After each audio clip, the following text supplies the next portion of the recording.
seeing the possibility of the emergence of a pluriverse of clothing, I find strikes me very close to the heart. Coming here to Dorset and seeing the people who are beginning on this passage to uniqueness for the local area, I find terribly exciting, and I actually don't think that's very different from what's happening now in the rest of the world.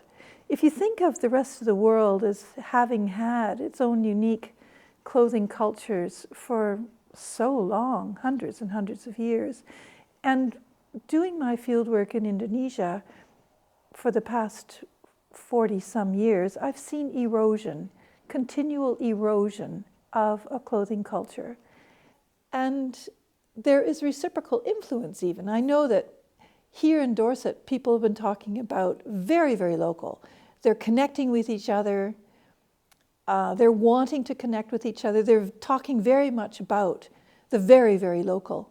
But I know that that will influence people elsewhere in the world.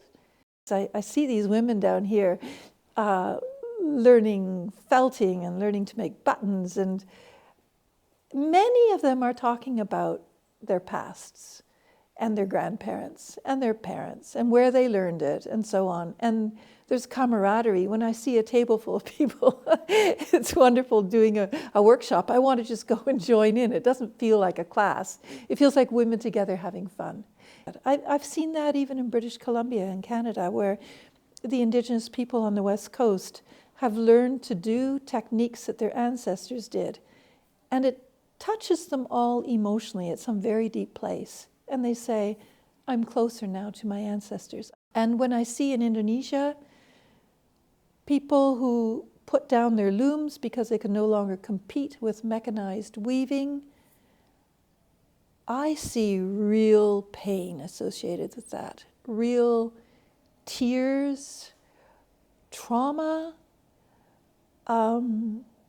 bitterness, an inability to understand what it is that makes their work that they know is so difficult and that has taken maybe their whole life to learn.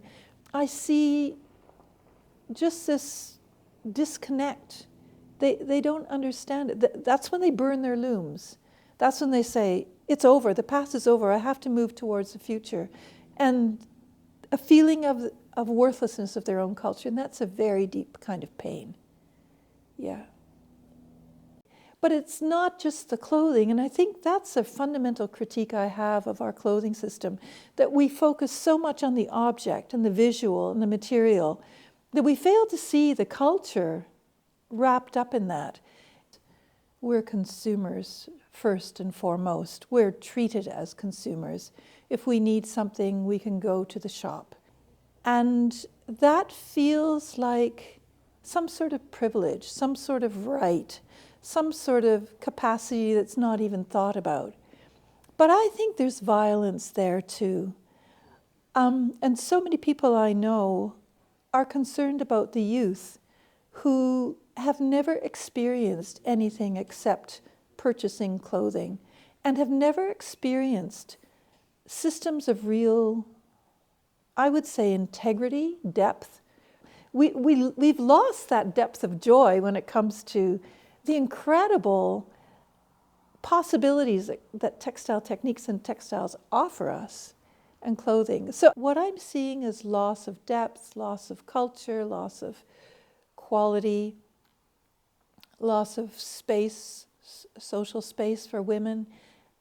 And that's when I joined Fashion Act Now. That's when I thought, my role as a researcher is not just to stand back and watch, but I deeply, deeply, fundamentally believe that our world will be a better place if we give room to creative urges, to cultural expression. We've seen the damage that the global fashion industry is doing in the whole world.